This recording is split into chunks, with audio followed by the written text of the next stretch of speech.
Don't release ladybugs into your garden, at least not before hearing what I have to say in this video. And this is coming from someone who in the past sold a lot of ladybugs to home gardeners. You see, it's well known that ladybugs are a beneficial bug and that they eat aphids along with a lot of other soft-bodied insects that are garden pests. But what I didn't know is that the vast majority of ladybugs that are sold at garden centers and box stores are actually harvested from the wild, and they're only harvested from a very select few areas. I always thought that ladybugs, along with other predatory bugs and mites, were raised at insectaries or insect farms, but it turns out that the ladybug is the exception to that.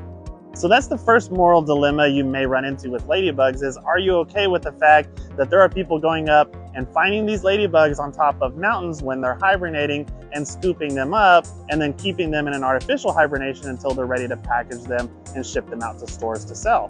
The next consideration to think about is those species of ladybugs may not be native to where you live.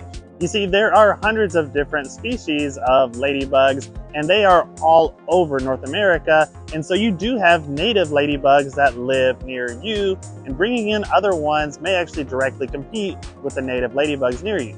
So a couple of recommendations that I would have would be, one, create habitat that ladybugs like. Have a very diverse set of trees, shrubs, perennials, annuals around your property that give lots of cover and good food sources for those ladybugs to want to move into your property.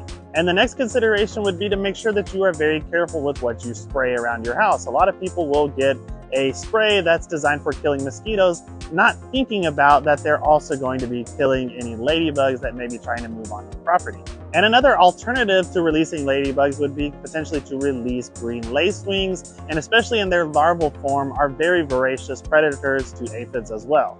So hopefully this gives you the knowledge that you need to be able to know whether or not you should go out and purchase those ladybugs or look for a different route for controlling pests.